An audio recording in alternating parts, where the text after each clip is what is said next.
Te voy a estar ahí en Venezuela en el mes de febrero, así que mandamos un saludo. Hace muchísimos años que no voy a Venezuela, creo que si no me equivoco hace más de 20 años, así que va a ser un placer estar ahí en la querida Venezuela. E insisto, nosotros no hacemos ni política, ni estamos plantando iglesias, no hacemos eso, no porque esté mal. No es nuestra visión, no damos ni paternidad espiritual, ni ponemos iglesias, ni River sucursales, ni iglesias satélites. Lo que hacemos es solo paliar el hambre, ayudar a que estén un poquito mejor y ayudarlos en su pequeña calidad de vida. Digo pequeña porque son los chiquititos que les cambia la vida un poco el saber que van con una mochila, con útiles en este caso, con alimentos, y eso es lo que hacemos. Somos River, esto es iglesia. ¿Acaso hay alguna otra manera? No hay otra manera que no sea de bendecir, y gracias a ustedes por sembrar siempre y ayudar. ¿Estamos listos, sí o no? Para que Dios nos hable. Muy bien. Te conté una vez que leí una noticia de un hombre que heredó un bosque alemán que había pertenecido a su familia durante 400 años, nada menos. Los árboles que ahora él cosecha los plantó su bisabuelo hace 180 años. Los árboles que él va a plantar no estarán listos hasta que nazcan sus bisnietos. Él es solo parte de una cadena y cada generación debe tomar la decisión fundamental, una decisión fundamental en esa cadena. Pueden podar o pueden seguir plantando. Pueden vender todo y hacerse ricos o pueden tomar lo necesario y dejar una inversión a sus hijos. Yo siempre digo que este es el secreto de un buen o un mal político, independientemente de su moral. Que el político suele gobernar para sus 4 o 5 años de gestión. El estadista es el que construye autopistas que a lo mejor él no va a disfrutar en su temporada. Es el que funda colegios que van a quedar por 30, 40 años cuando él ya no esté en la presidencia. Eso hace el estadista. El politiquero solo piensa en los votos de su temporada. Bueno, algo parecido pasa con este ejemplo que te estoy transmitiendo ahora. ¿Podría alguien podar todos los árboles, hacerse millonario o decir no, tomo lo necesario y dejo para mis hijos y mis nietos? Y yo meditaba a propósito que todos cosechamos semillas sembradas por hombres y mujeres que jamás conocimos. Y todos sembramos semillas que cosecharán descendientes que nunca veremos. El otro día leí una frase maravillosa que decía, ¿uno realmente muere cuando la última persona que te vio o te conoció también muere? Mientras que uno viva en el recuerdo de la gente, uno no está realmente muerto para todos. Pero cuando el último nieto, bisnieto, quien te conoció, cierra los ojos para irse de esta tierra, y es el último que habló contigo, el último que te recuerda, ahí es cuando uno realmente dice, ya no estoy en este plano. Mientras que tengamos algunos, el éter, el internet, la televisión, la radio, yo siempre digo, o libros, son palabras que seguirán vivas en cápsulas de tiempo, seguirán gravitando aún cuando nosotros ya no estemos aquí. Porque todos somos de algún modo descendientes del pasado y responsables del futuro, de dejar una huella, de modo que cuando nos hayamos ido, alguien sepa, alguien por lo menos recuerde que algún día estuvimos aquí. Somos hijos del pasado y padres del futuro. Nacimos en un bosque que no sembramos. Y yo te tengo una pregunta hoy, aquí en esta mañana, tarde o noche, respecto a donde me estén viendo. ¿Qué aspecto tiene tu bosque? Al pararte sobre la tierra que te heredaron, ¿cómo te sientes? Porque algunos heredaron una tierra con muchos nutrientes, hileras e hileras de árboles de verdad, de valores, de herencia.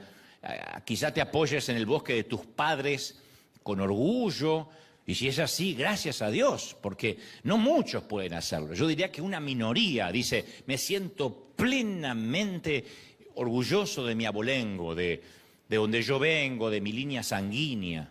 Muchos no se sienten orgullosos de sus árboles familiares. Algunos heredaron pobreza, otros heredaron vergüenza, abuso, mucha disfunción.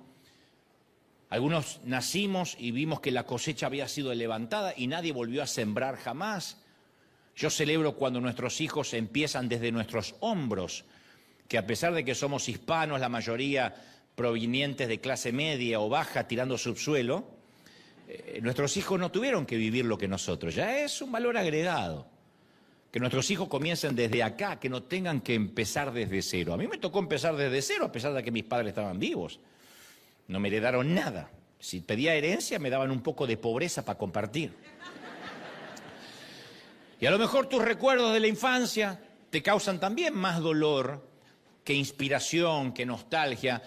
En el peor de los casos te maldijeron, te ignoraron, te rebajaron, te discriminaron, lo que Dios venía hablando estas últimas 2 semanas en Confesiones de un hombre dañado.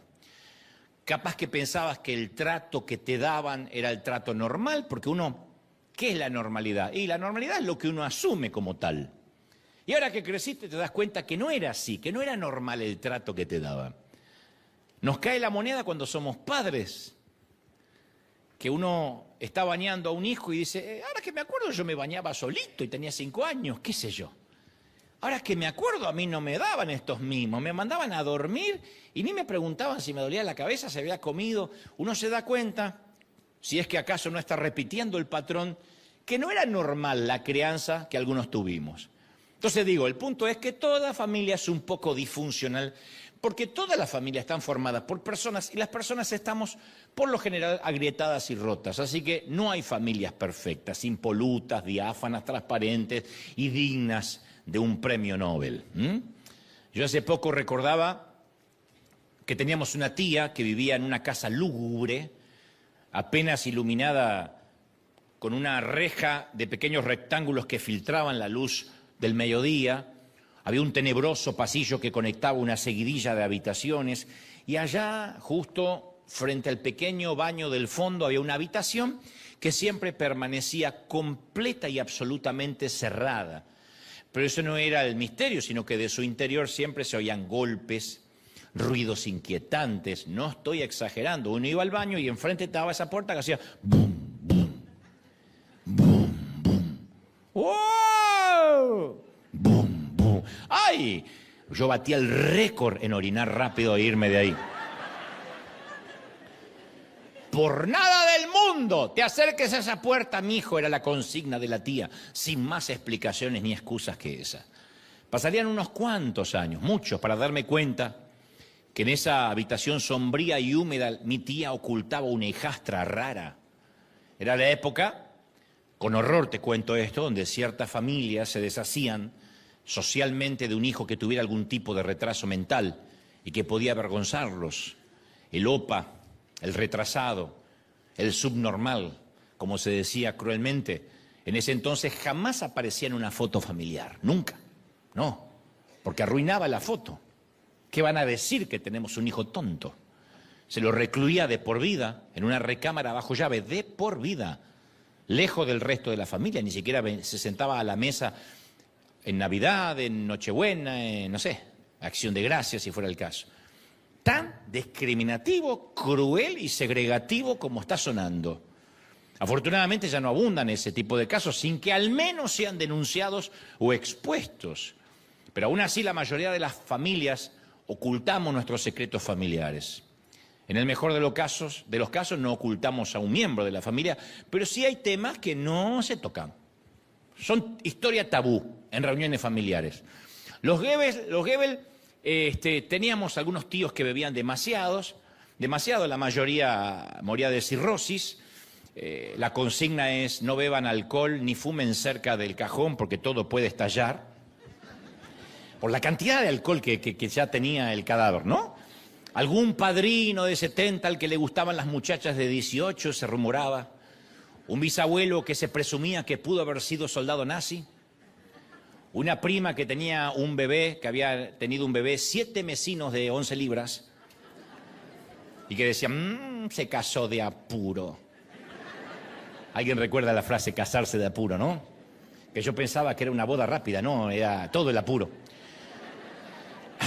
Teníamos una abuela divertida, al que le gustaba coleccionar maridos. Pero fuera de esos detalles, casi nimios, inocuos, éramos más o menos normales. Uno se acostumbra a su nueva normalidad. No obstante, y a propósito de esto, siempre me llamó la atención que Jesús nunca tuvo problemas, el Señor, en ocultar las manzanas podridas de su árbol familiar. Nunca.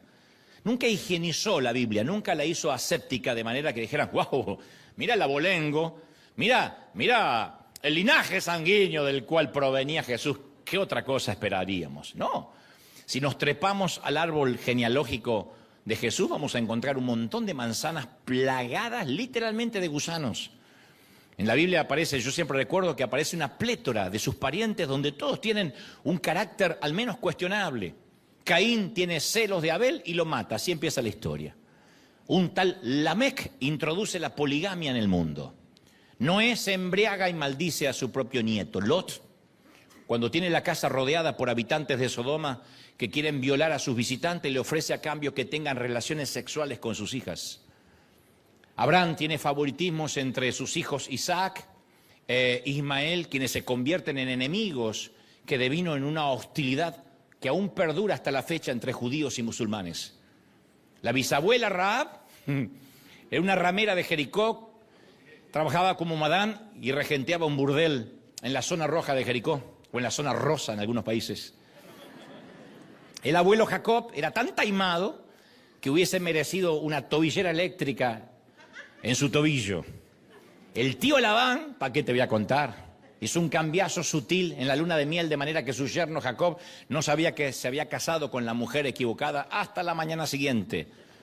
La hermosa y seductora Betsabé, que nadie le cree que no sabía que los boyeristas podían verla, solía bañarse, obviamente desnuda, en plena terraza, a luz del día, frente al Palacio Real. David, el matador de gigantes, que supo tener más mujeres que sentido común, además de ser un pésimo padre. Y además de tener David una personalidad tan irregular que un día escribía salmos y al día siguiente seducía a la esposa de su propio capitán. Y su hijo Salomón, que uno dice el sabio Salomón, tampoco era una joyita el muchacho, ¿eh? Un magnate, un Tony Stark, un rockstar, harto de dinero. Era tan rico, estaba tan solo que se dedicó a coleccionar mujeres como trofeo. Fue el primer cosificador de género. Y los matrimonios bíblicos, bueno, desastrosos. Adán y Eva la fregaron en el huerto y se culparon el uno al otro. La mujer que me diste, dijo. Y la mujer y la serpiente que me apareció. Que algunos dicen que tipifica a la suegra. Bueno, pero no sé, no lo sé. No, pobre serpiente. Pero bueno. Abraham mintió, diciendo que su esposa era Sara, la hermana, y embarazó a la sirvienta Agar. Isaac y Rebeca se pasaron todo un matrimonio peleando porque él favorecía a Esaú y ella favorecía a Jacob. Todo lo que sabemos de la esposa de Moisés, Séfora, que para los que tienen menos Biblia que una mezquita no es una marca de cosméticos. Ya existía Séfora. Era la mujer de Moisés. Tuvieron una fuerte discusión y ella le dijo, ahora eres solo esposo de sangre. Era una manera de pedir el divorcio y nunca más se supo de ella. Cuando la vida de Job se puso difícil, su dulce mujer le dijo, maldice a tu Dios y muérete. Algunos creen que tienen una mujer difícil. Esa es una mujer difícil. Todas las familias bíblicas necesitaban terapia urgente. Una historia tras otra marcada por el escándalo, la intriga. Y vemos en la Biblia, en los antepasados de Jesús, estafadores, canallas, granujas, sinvergüenzas, bribones. Y en esas familias raras entra la nuestra. Encontramos nuestras propias historias familiares en estas historias familiares. Yo celebro que Dios no permitió que los traductores, que los escribas, que quienes interpretaban la inspiración del Señor le pasaran asepsia a las historias. Nos molesta cuando vemos historias impolutas y nos ponen una barda o una valla demasiado alta para que la alcancemos.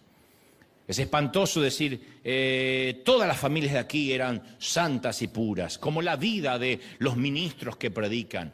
Y ponemos esos ejemplos que a veces ni siquiera son reales. Lo que ocurre es que la gente dice, bueno, entonces yo soy el único fallado, o la única fallada, o el único que tiene una familia tan disfuncional. Y hoy quiero relatarte la historia de una familia muy trastornada, demasiado disfuncional hasta para mi gusto. Pero quiero hacerte una advertencia antes, una suerte de disclaimer. Antes que te resuma 3 capítulos bíblicos llenos de drama. Es un thriller. Segunda de Samuel 13, segunda de Samuel 14, segunda de Samuel 15. Segunda de Samuel 13, 14 y 15 son textos impúdicos, escandalosos. Cualquier periodista de Chimento se haría un festín. Contiene detalles perturbadores, detalles desagradables. No estoy hablando de pelearse con un hermano, de bloquear a una suegra por WhatsApp. Estoy hablando de intrigas, de dramas repugnantes al estilo de Juego de Tronos o El color púrpura. Se trata de una historia demasiado desagradable y está allí. Son personajes reales, pero forman una caterva a gras. Aún así, si crees que puedes soportar lo que te voy a contar, entonces quédate conmigo mientras te doy una visión general de la vida dañada de David. Y voy a hacer lo posible para que mientras que transcurra el relato, mientras que yo pueda articularte el relato, puedas ver las imágenes en tu mente. Cada uno póngale el actor que quiera. Porque ayuda mucho decir, ok, en el papel de Goliat me lo imagino a Denzel Washington, en el papel de David, Richard Gere. Suena mucho, está bien que nos imaginemos y yo no quiero nunca poner fotografías ni por inteligencia artificial, porque induciría a cómo tendrías que ver a la persona. Así que lo que voy a hacer es relatarte la historia y cada uno le va poniendo los rostros que más bien le parece, el de un tío al que detesta, no sé, cada uno sabrá qué imágenes colocar para completar el cuadro. La primera imagen que se nos viene de esta serie, vemos a un David que parece más viejo de los 60 y tantos años que porta. Sus hombros caen, su cabeza pende, nunca lo hemos visto así. Arrastra los pies como un anciano y lucha por ubicar un pie delante del otro. Con frecuencia hace pausas en la caminata debido a que la colina es empinada, pero por sobre todo debido a que necesita llorar. Es la primera vez que el matagigantes llora delante de sus hombres más leales. Dicen que este es el sendero más largo que alguna vez él haya caminado. Más largo que el riachuelo donde recogió las piedras para derribar a Goliat cuando era un adolescente. Más largo que el tormentoso tránsito de fugitivo a rey. Curiosamente, David está ascendiendo muy trabajosamente a través del famoso Monte de los Olivos. Segunda de Samuel 15:30 lo describe así, dice David, subió al Monte de los Olivos llorando, con la cabeza cubierta y los pies descalzos. Y también todos los que lo acompañaban se cubrieron la cabeza y subieron llorando. Esta es la imagen de un monarca, un rey, que se supone tiene que cuidar su imagen por branding, por asesoría, que está llorando, no teme hacerlo de manera pública y todos quienes lo acompañan también lloran. ¿Qué ocurrió? Bueno, observemos cuidadosamente y encontraremos las causas de las lágrimas de David. En este momento no usa corona, dije, tiene 60 y tantos años, no tiene hogar, camina descalzo. ¿Por qué camina descalzo? Cuando alguien sale descalzo de un sitio es porque por lo general empieza un temblor. Algunos de los que vivimos en esta parte, en la costa oeste de la Unión Americana, sabemos la sensación espantosa de un temblor. Hace poco hablaba con, creo que era Ricardo Montaner, que me decía, me tocó estar justo en México en aquel terremoto espantoso y él de pronto siente que todo el edificio en el cual estaba, era creo que el Hotel Sheraton, empieza a temblar, pero a temblar como una hoja al viento. Y dice, uno sale en calzoncillo. Hermano, uno sale en calzoncillo descalzo. Ahí no da para decir qué ropa me voy a poner para que me vean los fotógrafos abajo. Uno sale como está. Interpreto que aquí esto es lo que sucede con David, sale descalzo, no por una mera decisión, sino porque me imagino que no tuvo opciones, tuvo que salir, no sé, la Biblia no dice exactamente qué horario, pero tuvo que salir sin siquiera llevarse lo necesario. Resulta que su hijo Absalón se sublevó militarmente, tomó Jerusalén por la fuerza y perpetró un golpe de Estado. Su hijo, Su hijo se transformó en un dictador hegemónico. Su propio hijo, Absalón. En este momento que David sube el monte de los olivos, han transcurrido 14 años desde que David sedujo a Betsabé y 13 desde que el profeta Natán le dijera: por esto la espada jamás se apartará de tu familia. En otras palabras le dijo: la violencia será parte de la comidilla de tu clan. No habrá un solo día en que no haya algo de violencia entre tus hijos, entre tu familia, tus esposas, lo que sea. Y esas murallas que ahora están a la espalda de David pertenecen a la ciudad que David fundó. Este caballero, este rey, está huyendo de la capital que él mismo fundamentó. ¿Quién no lloraría en un momento como ese cuando tienes que abandonar lo que construiste? Sin trono, insisto, sin hogar, con Jerusalén detrás y el desierto delante. Insisto, para los que no conocen la historia, dice: ¿pero qué? Además de esto, de esta guerra interna con el hijo, ¿qué? ¿Perdió una guerra? Israel estaba devastado a causa de alguna epidemia, la hambruna agotó la fuerza. ¿Cómo un rey termina solitario en un sendero ascendente? Es el rey que enfrentaba todo tipo de imperios, sean filisteos, griegos, quienes sean. Lo que le está sucediendo al rey es un grave problema familiar. Fue como un efecto de una ficha de dominó que derrumbó todo su entorno y lo único que le queda ahora es escapar. David hizo cosas muy buenas, ¿eh? Si uno dice una cosa, tiene que decir la otra. Y por lo general predicamos acerca de las cosas buenas que hizo David. Unificó las 12 tribus en una sola nación. Dirigió grandes conquistas militares donde siempre ganaba. Fundó una ciudad capital, Sión. Elevó a Dios como el Señor de todo mundo, llevó el arca a Jerusalén, pavimentó el camino hacia el templo, puso adoración 24 horas, de manera que todo mundo podía adorar a Dios cuando quisiera, 24/7. Escribió poesías que nosotros aún leemos y salmos que aún cantamos. Pero cuando preguntamos acerca de su familia, lo estropeó todo.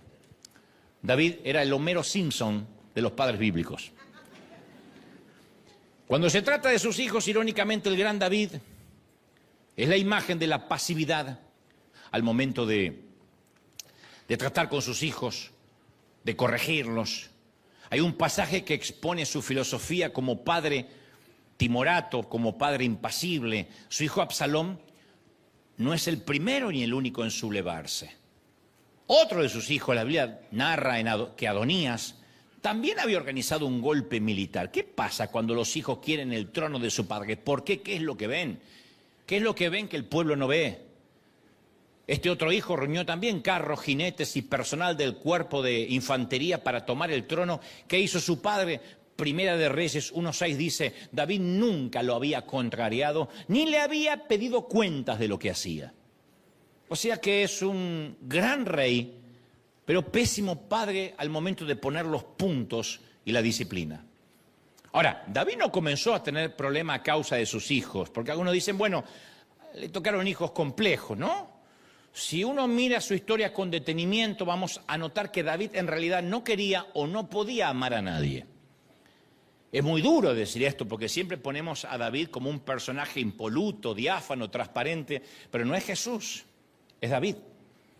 Si vamos a 2 de Samuel 3, uno cree que en primera instancia lo que lee es una aburrida genealogía, pero si uno lee finito lo que dice ahí es una serie de alertas rojas, de señales de alerta. La Biblia dice: mientras estuvo David en Hebrón, tuvo los siguientes hijos. Y parece una aburrida genealogía. Dice: su primogénito fue Amnón, hijo de Ahinoam. Esta es la mamá, la jezreelita. El segundo es Kileab, hijo de Abigail, viuda de Nabal de Carmel. El tercero, Absalón, hijo de la princesa Macá, la hija del rey Talmai de Gesur. El cuarto, Adonías, hijo de Jaquit. El quinto, Sefatías, hijo de Abital. El sexto, Iterán, hijo de Eglá, que era otra esposa de David. Estos son los hijos, dice la Biblia, que le nacieron a David mientras estuvo en Hebrón. O sea que el tipo no se aburrió. Ahí nomás yo conté 6 esposas, por si perdieron la cuenta, 6. Si le agregamos a esa lista a Mical, su primera mujer, la que recibió a cambio por matar a Goliat, la hija de Saúl, y Betsabé, a la que codició en la terraza contigua, la más famosa acaso, David tuvo 8 esposas. Una para cada día de la semana y todavía le viene sobrando una. Pero la cosa se pone más espesa cuando descubrimos un pasaje enterrado en la Biblia familiar de David. Luego de hacer una lista de los nombres de sus hijos, el genealogista agrega en Primera de Crónicas 3:9, todos estos fueron hijos de David, sin contar los hijos que tuvo con sus concubinas. O sea, David es padre de otros niños, de otras madres, y no tenemos registro de cuántas. Seducir a Betsabé es totalmente inexcusable, claro, pero en el fondo y fungiendo un momento como abogado del diablo, fue un acto de pasión, ¿no? De calenturiento descontrolado. Matar a su esposo, Urías, fue despiadado, un acto maquiavélico, fríamente calculado, pero es un corazón estratega y desesperado. Ahora, ser un mujeriego reincidente y un padre pasivo le costó un precio demasiado alto para pagar o para sostener. David coleccionó mujeres como trofeos. Vio en las esposas un medio para su placer. En resumen, David puede ser grande y bueno como rey de Israel. Eso no está en debate hoy, pero es un jefe de familia desastroso. David tiene sus propias heridas sin sanar, como todos, como el Señor nos habló en las semanas anteriores. Y en su caso, las heridas se convierten en una maldición generacional en lugar de una bendición generacional. Y le hereda su daño a la siguiente generación. David, aquel hombre que Dios dijo su nombre conforme mi corazón. Por eso no estoy haciendo un juicio de valores de él. De hecho, no se le decía a Jesús hijo de Moisés, se le decía hijo de David. El rey que hasta el día de hoy en Israel recuerdan, el gran monarca por excelencia. No obstante, eso no quita que estuviese dañado. Ahora, yo te quiero contar finalmente por qué esta serie comenzó con David subiendo descalzo por el Monte de los Olivos, huyendo de su propia ciudad. ¿Por qué no pelea? ¿Por qué no enfrenta? Bueno, resulta que hace unos meses atrás, si hacemos un flashback, como hacen en todas las series en Netflix, uno de los hijos del rey, el mayor Amnón, codicia sexualmente a otra de las hijas del mismo rey, o sea, a su media hermana, Tamar, que tan solo tiene 15 años. Mismo papá, diferente mamá. Es una niña, tiene 15. De manera que elabora Amnón y ejecuta un plan para violarla. Finge estar enfermo, le pide a su padre que le envíe a Tamar una vianda con comida. No me envía a los sirvientes, ni tampoco a ninguno de los cocineros. Tengo más conexión con mi hermana. Supongo que David en su ingenuidad dice, ok, no me lo digas a mí, son detalles inocuos. Yo vuelo por encima de ese radar, que te dé la comida quien quiera. Cuando ella llega, Tamar, él despide a los sirvientes, cierra la puerta con llave y literalmente la viola. Luego del ultraje, se deshizo de ella como una muñeca rota. Él había deshonrado a Amnón, a una princesa virgen, y le destruyó la vida. Tamar comprensiblemente quedó desconsolada. Derramó cenizas sobre su cabeza, desgarró las ropas de colores que las hijas vírgenes del rey usaban. Tamar no solo es violada sexualmente, por atroz que eso sea, sino que también es humillada y ahora rechazada socialmente. Su vida ahora tiene un parteaguas, su vida nunca será como ella la concebía. Tamar ahora es considerada mercancía dañada. La Biblia nos narra que desolada, Tamar se quedó a vivir en la casa de su hermano Absalom. Eso era su hermano directo. Eran hijos de la misma mamá y obviamente del mismo papá. Y el siguiente versículo nos señala la respuesta de David, cuando se entera. Acaban de violar a su niña de 15. El rey David, al enterarse de todo esto, lo que había pasado, se enfureció mucho. Hay una versión que dice montó en cólera. Busqué todas las versiones. Montó en cólera, se enfureció, se airó. No hay más que eso. Eso fue todo. Se enfureció. Se enojó. No sé, quizá estrelló una copa de vino contra el espejo. vociferó un par de insultos, un par de improperios, golpeó su puño contra la mesa o tiró el plato de comida al suelo. Dijo, estoy harto de esta familia. Es todo. La ira a veces puede ser un buen punto de partida si el final conduce a la justicia. La ira en sí misma no resuelve nada. Pero las Escrituras dicen que David solo se enfadó. Ojalá la Biblia nos ofreciera un versículo más extenso. Los que somos padres queremos eso. Al menos queremos, no sé, algunos verbos más, algún detalle. Quizá algo como, ¿qué tal como se enfureció? Luego confrontó al violador y le dio un castigo ejemplar. Porque él era David, caramba. Pero no encontraremos nada de eso. No hay sermón, no hay castigo, no hay encarcelamiento, no hay ni siquiera un regaño severo. David no le hace nada a Amnón. ¿De verdad? Y aún peor, no hace nada por Tamar. Ella necesitaba ahora más que nunca la protección de su papá, su afirmación, su aprobación, su contención, terapia, no sé. Necesitaba un papá que la defendiera, pero la defendiera ferozmente. Y lo que obtuvo fue silencio. Ahora, detengámonos aquí y vamos a asimilar esto juntos. Porque yo lo que trato de hacer con la Biblia es no llenarla de palabras inocuas, grandilocuentes, porque uno pierde la crudeza de lo que la Biblia quiere mostrarnos. Sí, está bien, era una época y una cultura diferente, ok. Pero de verdad, yo tengo una hija. Si algo de esto sucediera, yo buscaría al tipo para una buena imposición de manos, y no estoy hablando de orar. Yo creo en la resolución de conflictos de calma, serenos, de manera pragmática, pero cuando se trata de nuestros hijos no podemos prometer nada, no podemos prometer calma. La pobre Tamar no puede permitirse el lujo de seguir adelante, se refugia en la casa de su hermano directo, Absalón.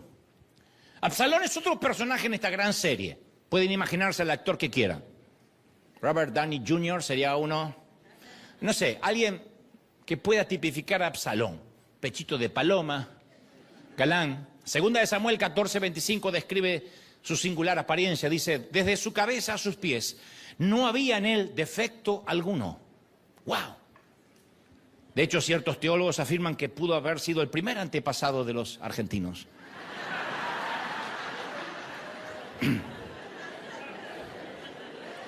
Si vamos a decir una herejía, que por lo menos nos deje bien.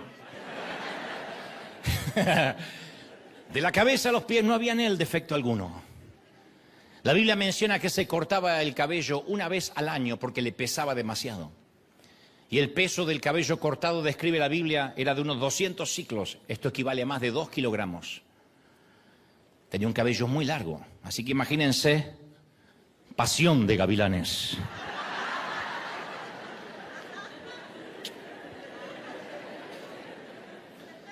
Bueno, este Absalón recibe a su hermana ultrajada, llena de vergüenza, se llena de cólera. Pero especialmente se llena de cólera cuando ve que su padre, el rey, quien tiene el poder supremo para proteger y vengar, no le hará justicia a Tamar, su hermana, juzgando y liquidando a su hermano, el violador. Eso ocurre dentro de las paredes del palacio. No fue una noche en que ella salió, regresó tarde y un par de bribones cambiaron su vida. Fue su hermano. Dirían algunos, la agarró en curva o con las defensas bajas. Entonces Absalón espera en silencio que su padre haga justicia paterna. Pero siguió pasando el tiempo y el rey no hacía nada. Estaría demasiado ocupado, tal vez, gestionando la nación. No es un tema menor. Absalón espera 1 año y su padre sigue sin hacer nada. No habla, no toca el tema. Esto no ocurrió. Hagamos de cuenta que no pasó. Así que un día Absalón decide hacer justicia por mano propia. Absalón trama un plan para matar a Amnón. El violador le dice, Tamar, déjalo por mi cuenta. Presumo que Tamar dice, deja que papá se ocupe. Papá no se va a ocupar, papá no se ocupa de estas cosas. Papá es un mata gigantes. Papá es el rey de Israel. Papá está viendo si todavía lidera las encuestas como principal rey. Él no se ocupa de nosotros. Y defendió a su hermana y emborrachó al violador y lo mató, para hacer la historia corta. Apuñaló a su hermano, se echó a la fuga y albergó un odio visceral contra su padre David por haber hecho caso omiso al ultraje, por no haber ejercido la disciplina y el castigo, caramba, que era lo que se espera de un rey o al menos de un padre. Hasta aquí tenemos una historia de incesto, engaño, una hija violada, un hijo muerto, otro hijo con sangre en las manos, un palacio conmocionado, una familia que se empezó a caer a pedazos. Pero era apenas la primera ficha del dominó.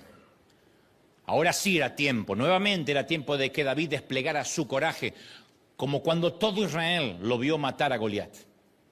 Ahora es cuando la familia de David necesitaba ver su mejor versión. Pero otra vez no ve nada de eso. David no intervino, David no respondió, hizo caso omiso al asesinato. Ahora escucha, nadie en el palacio responsabiliza a Amnón de la violación y nadie responsabiliza a Absalón del asesinato. Absalón acaba de matar a su hermano. Están intentando apagar un fuego con gasolina. Con un asesinato intentar arreglar una violación. La Biblia dice que David llora a su hijo Amnón, el asesinado, el violador asesinado, por muchos días. La Biblia dice, y lloró por muchos días. Mientras que Absalón, el ejecutor, el asesino, huye del país. Absalón interpretó el silencio de su padre como ira. Él dijo, el silencio solo me enoja más, y huyó iracundo a esconderse en la casa de su abuelo. David tampoco hace ningún intento por ver a su hijo. Absalón pasa desapercibido en la vecina ciudad de Gesur y permanece lejos durante 3 años. 3 años, proscripto en el exilio. Durante esos 3 años vivieron en ciudades separadas, padre e hijo.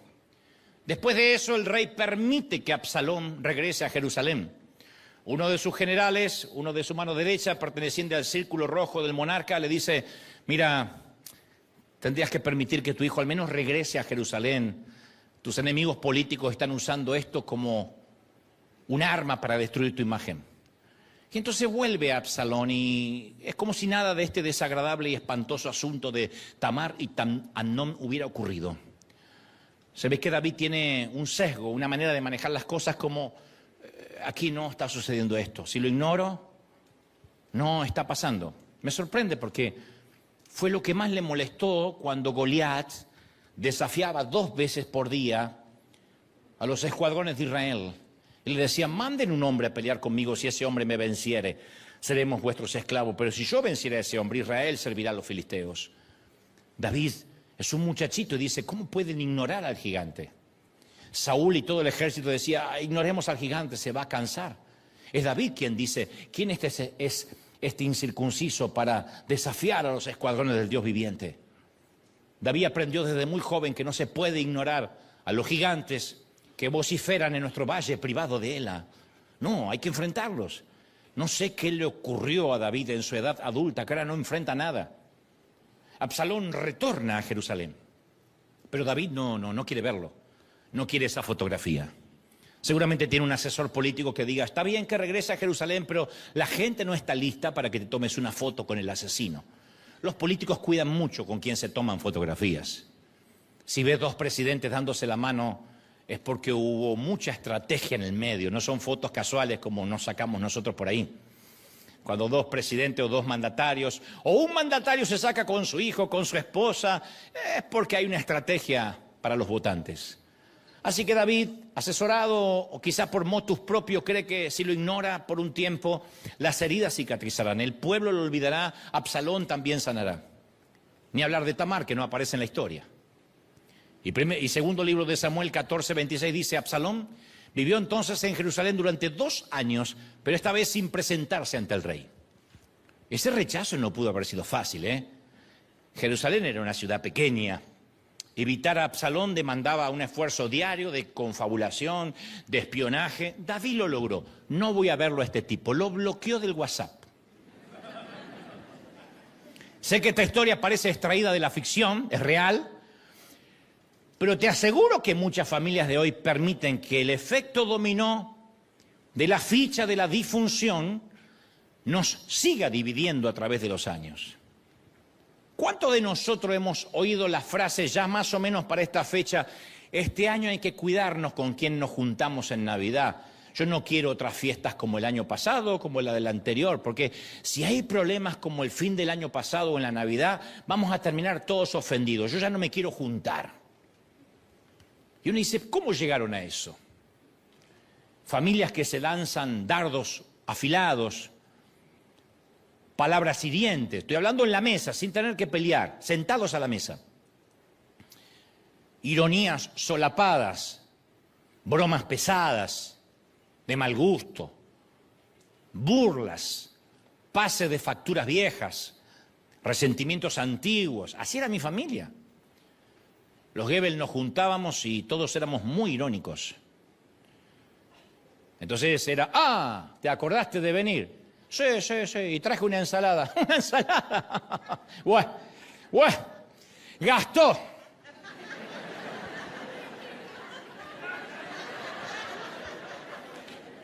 Venía una de las esposas de mis hermanos a levantar la mesa y mi papá, bueno, por fin alguien hace algo, por fin alguien nos invita. ¡Oh! Menos mal que no teníamos a Cristo y para las 12 de la noche estaban todos borrachos y no se acordaban quién era quién. Pero cuando todavía la sobriedad circulaba en el ambiente, todos peleados, irónicos, burlas. ¿Qué te hiciste en la cabeza? ¿Qué estás estudiando? Vago. Y a veces se ponían pesadas las pláticas. Mis padres no intervenían. Mi mamá siempre sostuvo la idea, la amo con todo mi corazón, pero siempre sostuvo la idea de que el gran axioma era divide y reinarás.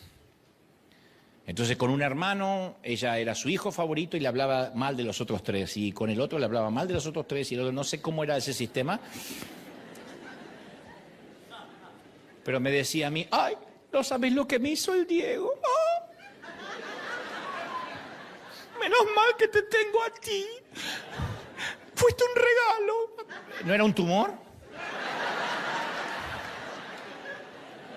Hello. Amén. No, menos mal que te tenemos, hijo. Y yo decía, bueno, pues para eso nací. Para traerle un poco de paz a los viejos. Yo no soy un tipo beligerante, ni peleador. Y un día mi madre no sabe que yo había llegado y le dice a mi hermano, ay, Dieguito, menos mal que te tengo porque el Dante nos hace la vida imposible. Mamá.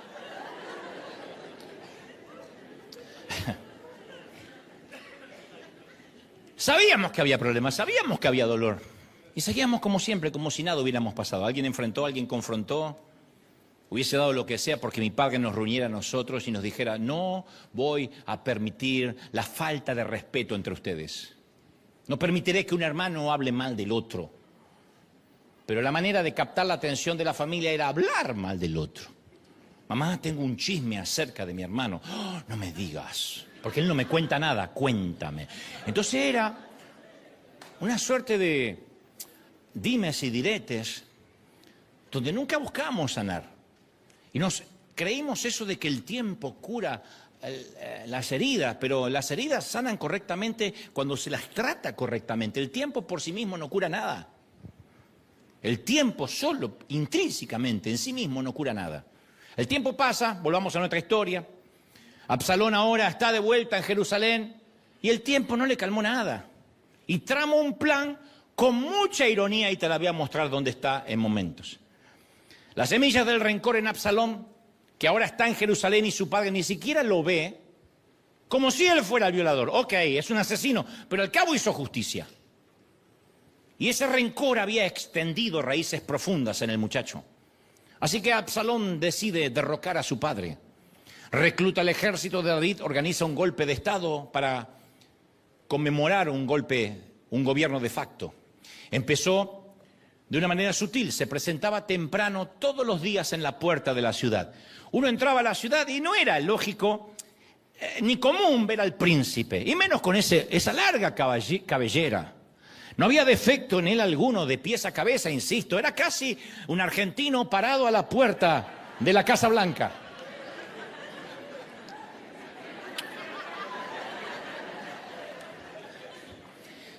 y donde la gente venía a pedirle, acudía al rey para justicia, para que lo ayudes con las cosechas, para que, no sé, baje los impuestos. ¿Y qué hacía Absalón? Se levantaba muy temprano, se ponía en la vera del camino junto a la entrada de la ciudad. No exagero, no estoy agregando detalles. Segundo libro de Samuel 15:2 dice que el modus operandi de Absalón era que cuando pasaba alguien que iba a ver al rey para resolver un pleito, Absalón lo llamaba y le decía: hey, ¿de qué pueblo tú vienes? Oh, señor, príncipe, no, te inclines ante mí. Al cabo soy igual que tú. Le decían a Absalón de qué tribu israelita venían y Absalón les decía: tu demanda es muy justa, pero sabes, el rey no te va a escuchar. No, conozco a mi padre. No es lo que piensas. No es lo que se ve en Instagram. Y luego añadía: ojalá me pusieran por juez, no digo rey, por juez en esta ciudad. Todo el que tuviera algún pleito o una demanda vendría a mí y yo le haría justicia. ¿Sí? Oh, sí, yo escucharía al pueblo. Además de esto, dice la Biblia que si alguien se acercaba para postrarse ante él, decía: no, levántate. Y lo saludaba con un beso. El príncipe besando un cortesano, imagínate.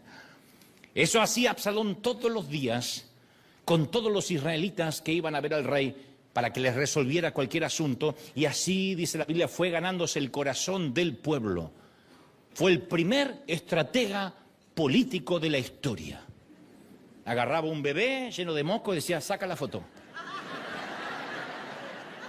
Ok. El primero. ¿Ves la ironía?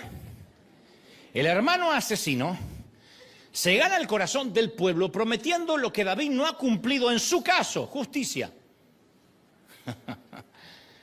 Su padre no hizo justicia con él. Él debería estar en la cárcel por asesino mínimo. Y ahora él promete hacer justicia. Y con la fuerza de esas promesas, con esa campaña política solapada, el hijo levanta una rebelión contra el reinado de su padre. Al final, Absalón reúne un gran ejército con gente de todas las tribus de Israel y regresan a apoderarse del trono. Absalón es el hombre. Absalón es el cambio. Absalón es la nueva generación. Absalón es lo que necesita Israel. Necesitamos un hombre con ese estirpe, ese estilo, esa belleza y esa gestión. Cuando David se entera de todo, decide que su única medida es evitar una guerra civil. Él no va a enfrentar a su hijo. Lógico. No enfrentó a un violador, no sostuvo a la violada, no persiguió al asesino, ahora va a pelear con el hijo. Él no va a hacer eso. Así que abandona la ciudad. Sus propios oficiales le dicen al rey que no salga a la guerra contra su hijo. Le dicen: Absalón te quiere a ti y tú vales más que 10.000 de nosotros. Nosotros recuperaremos el trono, tú no pelees. Es un buen consejo porque David no quiere enfrentar a su hijo. David piensa que las cosas van a encajar solas, así como un Tetris. Capaz que el pueblo se vuelva contra su hijo, con el asesino de su hermano y el usurpador del trono. Pero él piensa que si decide enfrentar a Absalón, toda la nación estará en guerra contra sí misma. Pregúntenle a David cómo enfrentar un ejército filisteo, aún un ejército más grande que el de Israel. Pero él no sabe enfrentar una guerra interna. Está lleno de personas que enfrentan legiones de demonios, pero no pueden enfrentar una guerra personal. Es por eso que ahora huye descalzo por el Monte de los Olivos, como lo vimos en la primera imagen, porque está evitando una guerra civil innecesaria. Pregunta, a esta hora de la serie tenemos que hacernos la pregunta: ¿quién es el culpable de todo este desorden, de todo este caos? Definitivamente vayamos descartando, no es Tamar. La única persona en esta sórdida telenovela que es una víctima. No fue su culpa, no fue su culpa, no fue su culpa, Tamar, no fue tu culpa. Tenías 15 años. No fue tu culpa, no lo fue. Tú no causaste el daño. Porque hay un montón de muchachas y muchachos que dicen: si yo no fuera porque estuve en esa familia y cometí ese error, no hubiese ocurrido el divorcio y la disolución y que mis hermanos no se hablen. No, fue tu culpa, Tamar, quien seas, Tamar, quien seas que representes a Tamar, no fue tu culpa. Amnón es un buen candidato para cargar a priori con la culpa. Ergo, violó a su hermana. Es una canallada propia de la edad oscura.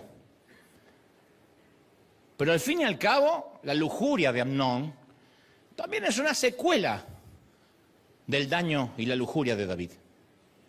Los defectos de los hijos son el efecto heredado del daño del padre. Siempre hablamos de eso.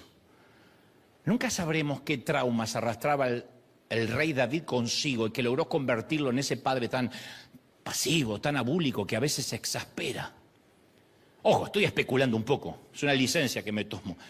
Quizá pudo haber sido que David nunca se sanó de aquella vez que su propio padre no se molestó en invitarlo a conocer al profeta Samuel. ¿Recuerdan la historia?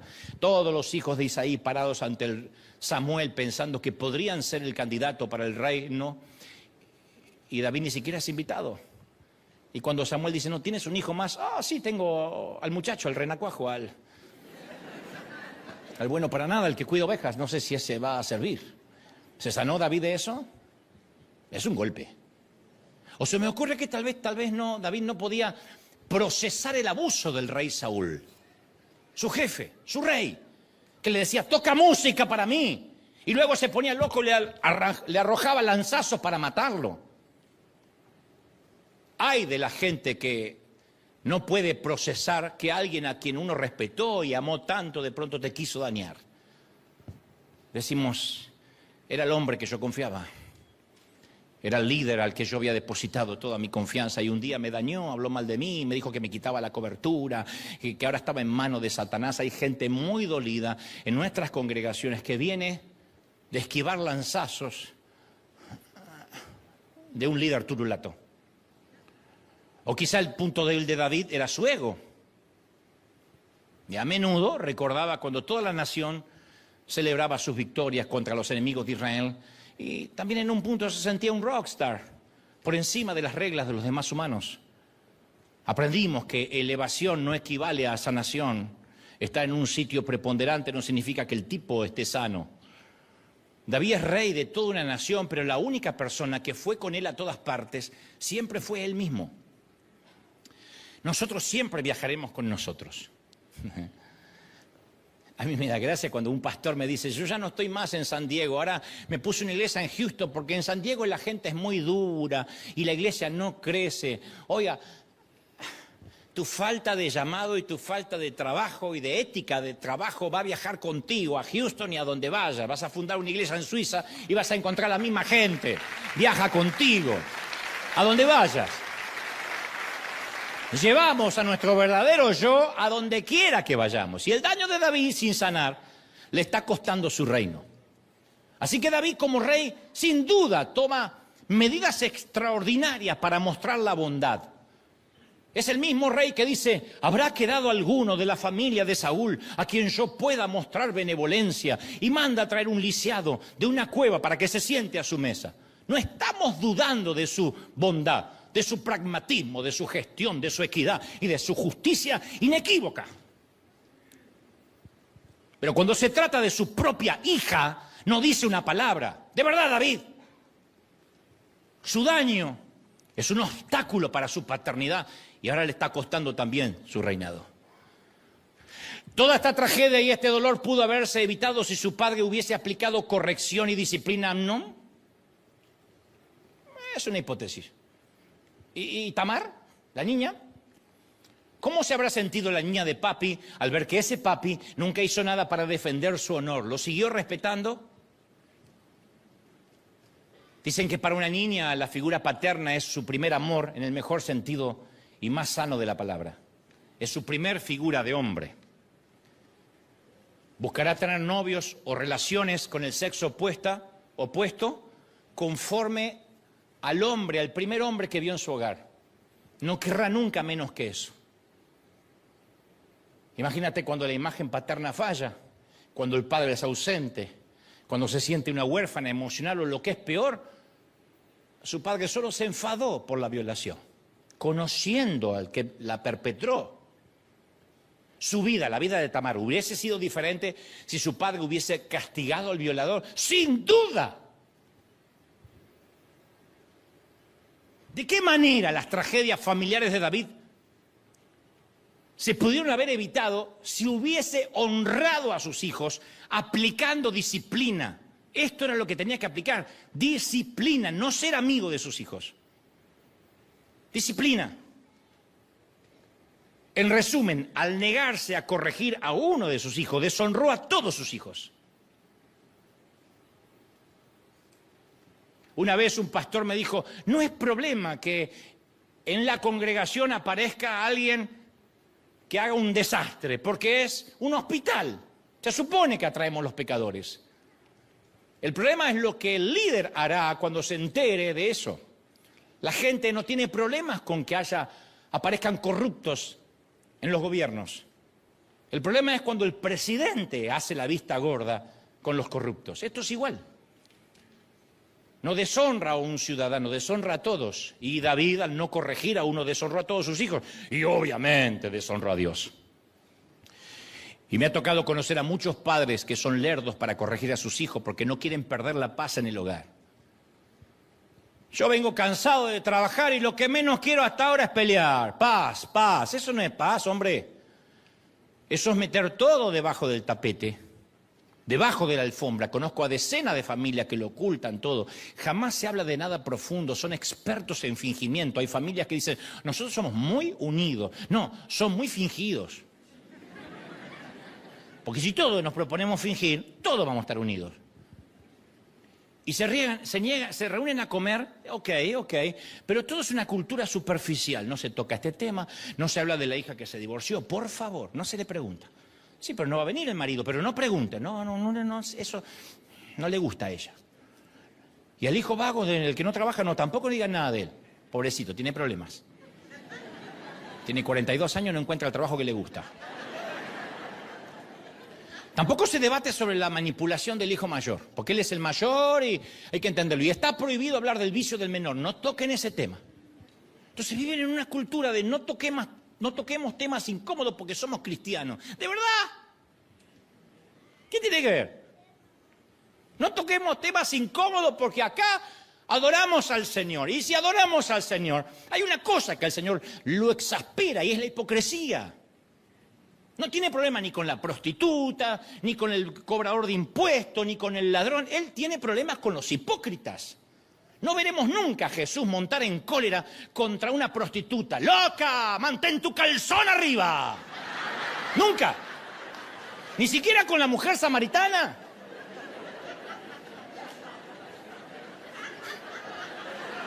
Lo dije, lo pensé, creo que lo dije, ¿no?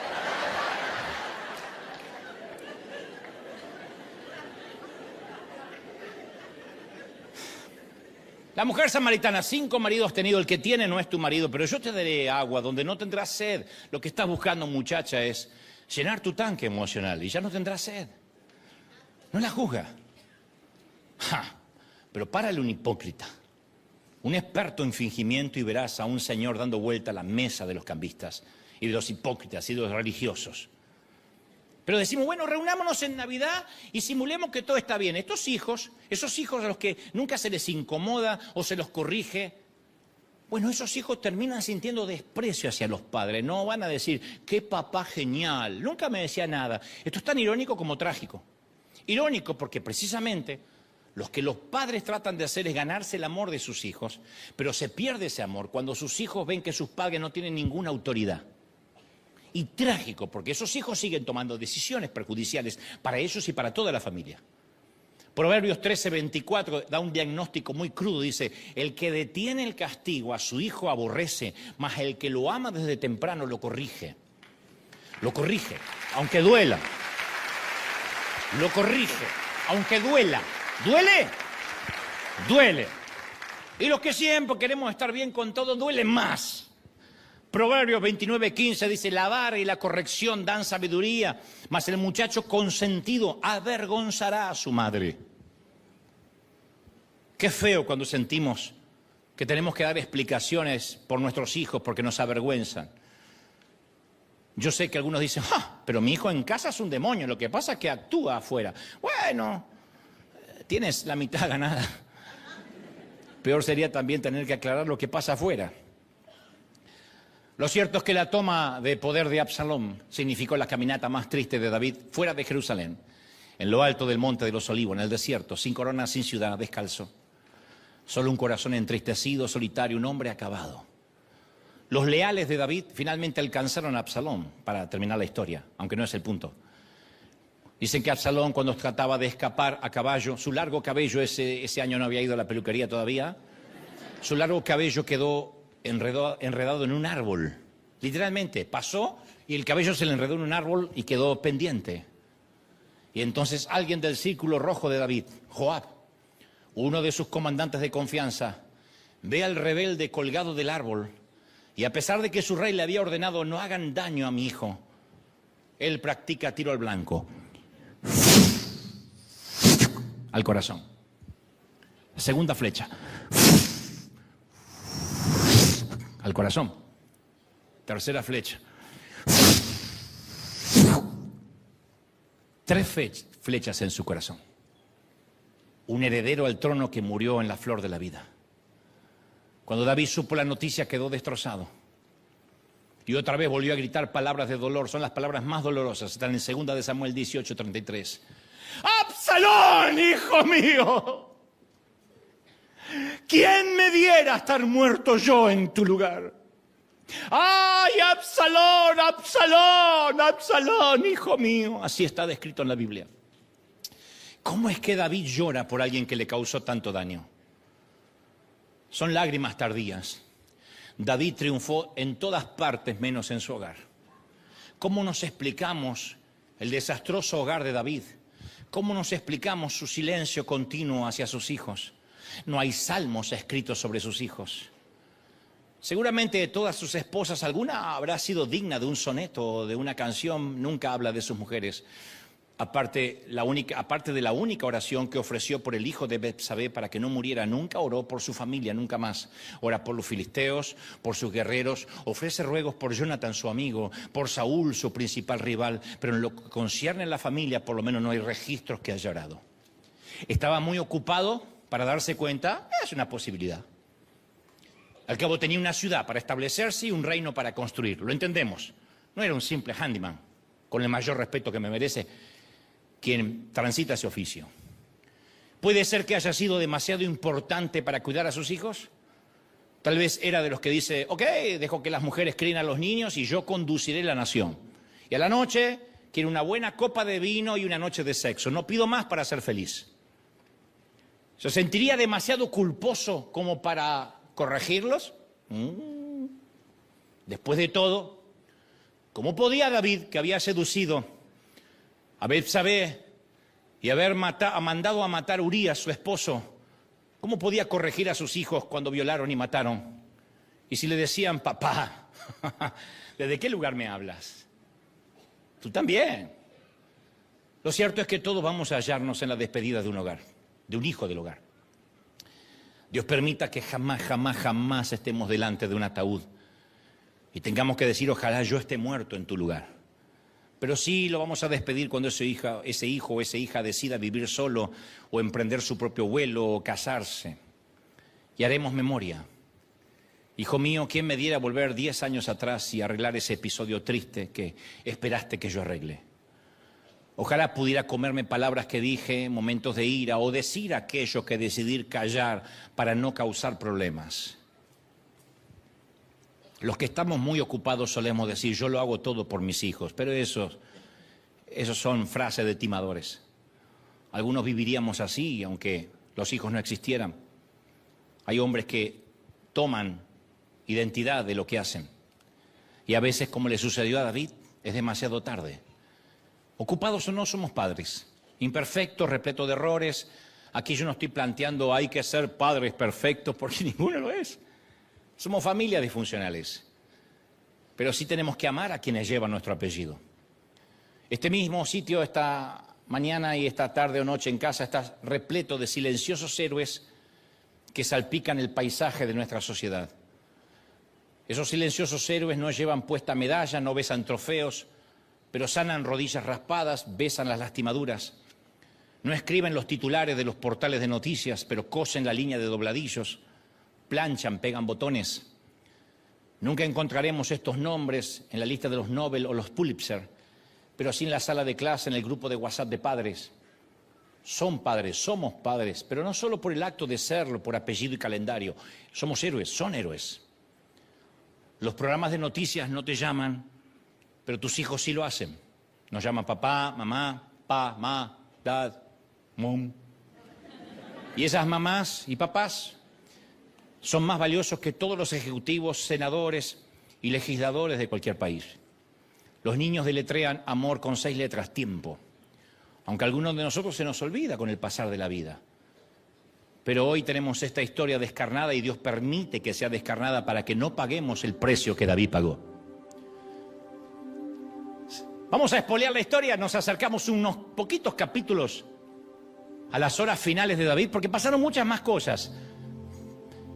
Pero vamos a ver el costo final de ser pasivo con su familia. Miremos el modo en que nuestro héroe va a morir. David, el matagigantes, el rey de Israel, el compositor de los salmos más bellos que jamás hayan sido escritos. Vamos a ver cómo muere, porque en ninguna congregación hablan de la muerte de David, se ignora. No sé por qué no hay mensajes acerca de su muerte, se habla de la muerte de Julio César, de Simón Bolívar, de San Martín, de Washington. Nunca hablan de la muerte de David. A lo mejor porque no fue como la muerte de un héroe. David está a horas de bajar a su tumba. La Biblia describe que un frío se instaló en sus sábanas y no lo pueden sacar. Está hablando de una manera metafórica y también real. El rey no podía mantener su calor corporal, por lo que sus amigos, sus asesores, los amigos del campeón, sugirieron buscar a una joven soltera para que durmiera con él para darle calor. Van por una de sus esposas.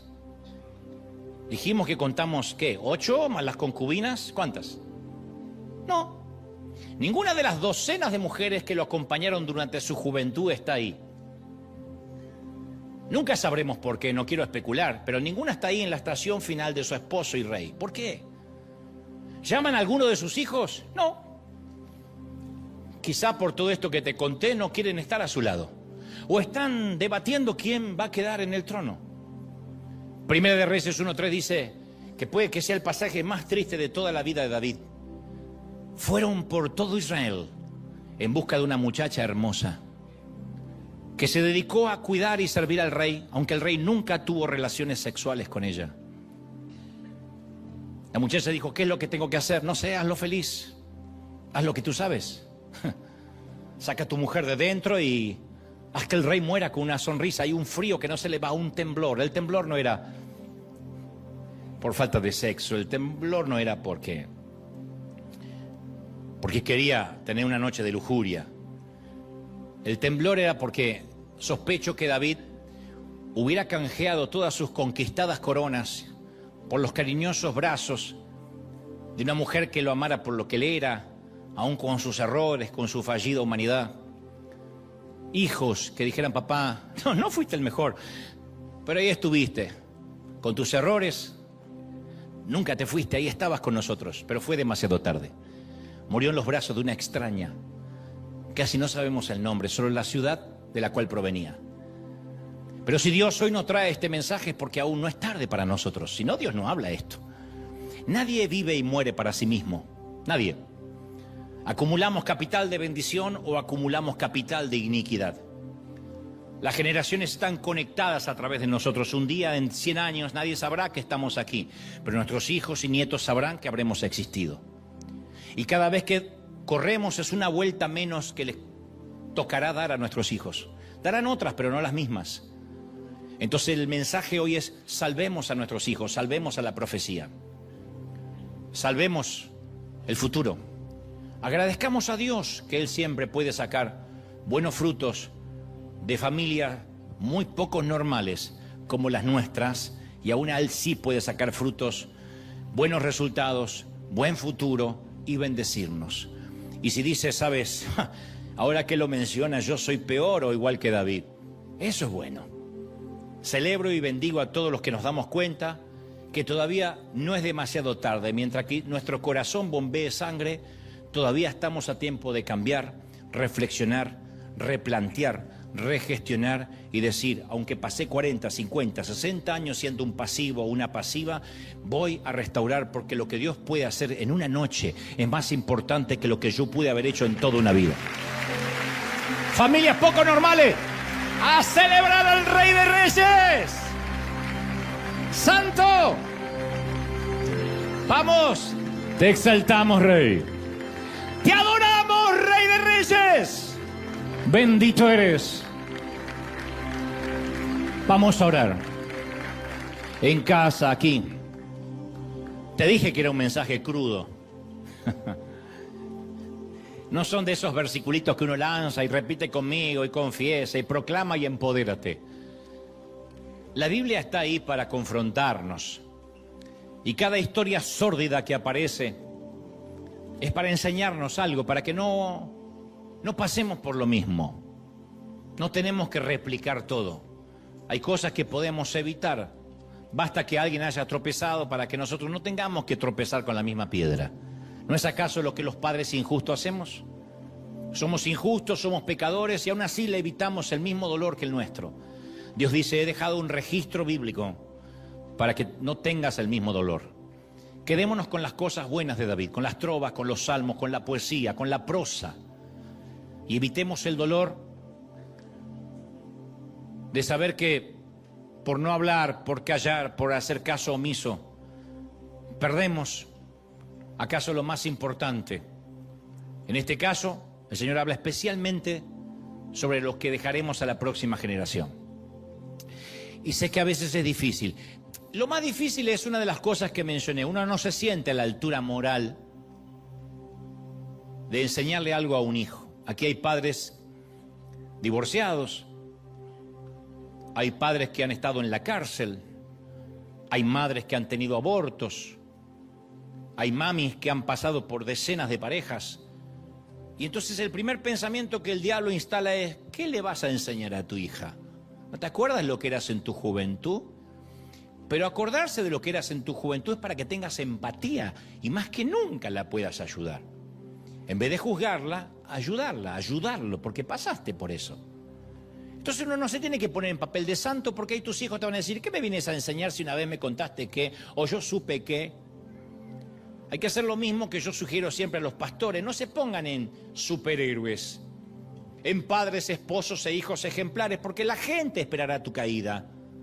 Pero no porque sean malos, sino porque les subiste la vara, los hiciste sentir mal, y entonces ahora que bajas como ellos, dices, ok, no eras tan perfecto. Entonces, párate desde el punto, ok, aquí nadie en este lugar está sano, convengamos, todos estamos dañados, ok.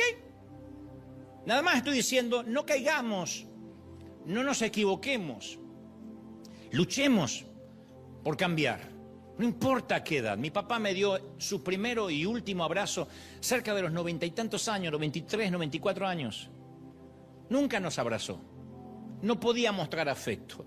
Y me dio un abrazo antes de que yo salga a un estadio en Buenos Aires. Y me dijo, yo soy un hombre bruto y a mí no me enseñaron a abrazar. Vos sabés que yo no tengo estudio y yo estoy orgulloso de vos. Yo le dije, papá, no quiero que te mueras sin saberlo. Yo también te quiero.